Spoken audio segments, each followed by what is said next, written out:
few weeks ago, I spoke with Senate Majority Leader Paul Gazelka about his caucus's goals for this session.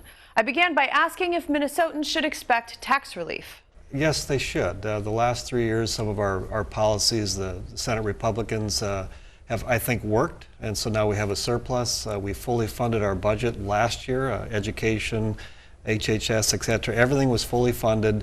Our reserves are right up at the top. They've never, we hit the ceiling. We have as much as we need there.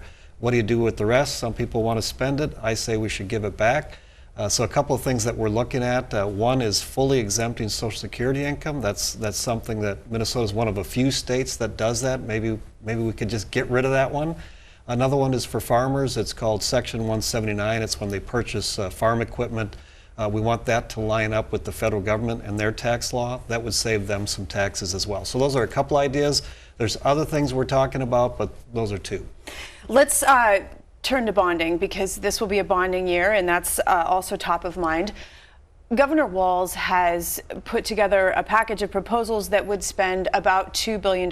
You've indicated a willingness to go about half that far. What bonding projects will be priorities? What kinds of projects will be priorities for your caucus in the coming session? Yeah, so first of all, it's important that people know that I'm saying we should have a bonding bill. There's many of negotiations where one side says we're not going to do any bonding bill, and so we're publicly saying we think it's good for Minnesota to do a bonding bill. Our forecast says that without having to pay any more interest above what we normally predicted, it would be $755 million. So that's kind of the bottom number. Our last two bonding bills have both been under $1 billion, but right around that number, and so that's the first thing, is what is the final number going to be? But we're openly talking about, let's all figure out how to do a bonding bill. And then what we want to focus on is wastewater infrastructure will be a big one. Higher education, their buildings need upkeep. Things, roads and bridges, those are the key things that we want to do. Focus on the main things that everybody benefits from. Then the size of the bonding bill isn't as important as what we focus on. So focusing on wastewater, higher education, roads and bridges. Yeah, those would be those three areas. Yeah. Okay, your caucus has been very active in looking for ways to lower the cost of health care. And that issue is something voters care deeply about. What are some goals in the coming session to tackle both access and cost of health care? So first of all, cost. We have been making great progress in the last 3 years. We did something called reinsurance, which stabilized the market, brought more competition in, and right now Minnesota's rates are cheaper than anywhere else in the country. So it's really good news, but that doesn't mean your work is done. You should keep working towards that. So one of the things that we're going to work on is drug reimportation. Why can't you go to your pharmacy and get prescription drug costs like what you do in Canada? So that's the big one that we're rolling out right now. There'll be other things as well, but that's the one that comes top of mind. Okay. There will be a supplemental budget also this session. And are there any areas specifically where state spending should increase, whether it be education or veterans or farmers or childcare? Where should maybe some of these excess dollars go? Where is there still need? First of all, we're not saying that there will be a supplemental budget. We'll have to have a conversation about that. Most of that $1 billion plus surplus is what we call one-time money. It's there now, but it won't be there 4 years from now. And so we'll have to look at that very prudently. One of the one-time dollars that I'm open to is if we haven't fully taken care of safe schools, making sure their buildings are safe, that would be one of the things that for one-time money I might be open to, but we're not automatically saying just because we have a surplus means we want to spend more money. We're talking about giving it back to the taxpayer. Now, I did read in the press release, though, that tackling the disparity gap in Minnesota would be something that you would look at. Do you have thoughts on that? Yeah, last year we brought up the fact that we thought we should do opportunity scholarships, provide more ways for the disadvantaged to find more directions they can go to get a good education.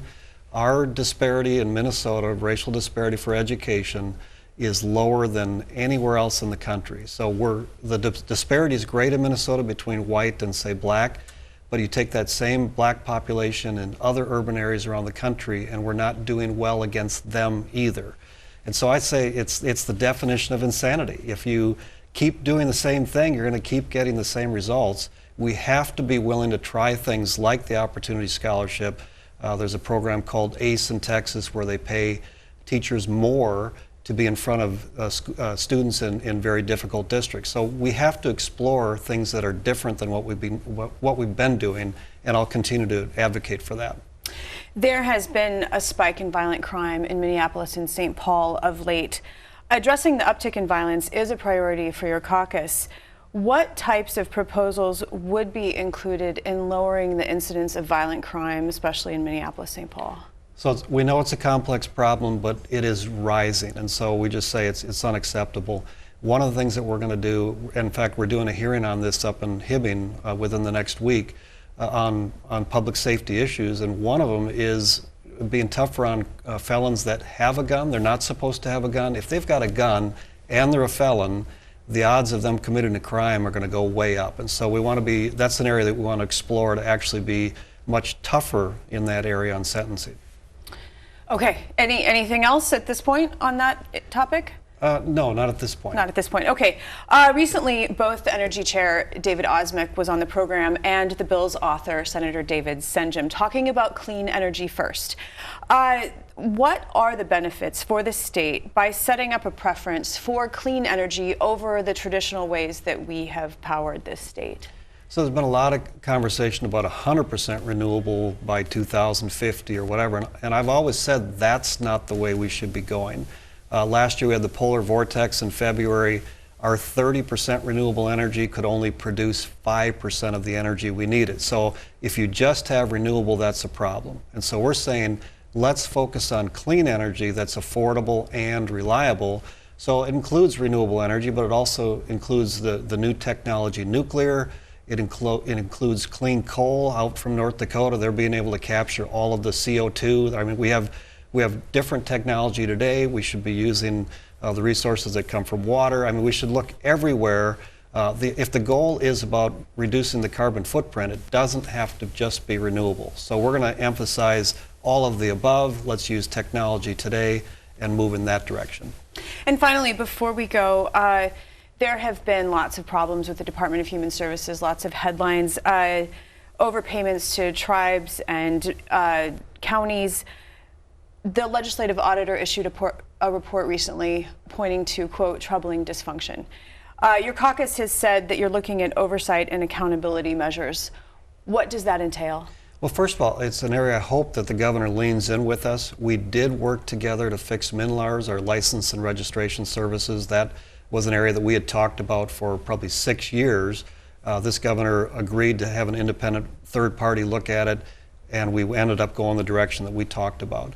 I think DHS, Department of Health and Human Services, is even worse. It's many problems, and one of the things that we are exploring is how do we divide it up so that there's better oversight of some of these areas. I mean, there's so many areas for decades that have been a problem. So we're asking the governor to lean in with us. We will put forward proposals for this session, and I'm hoping we can get them done. Senate Majority Leader Paul Gazelka, thank you. It's good to be here again.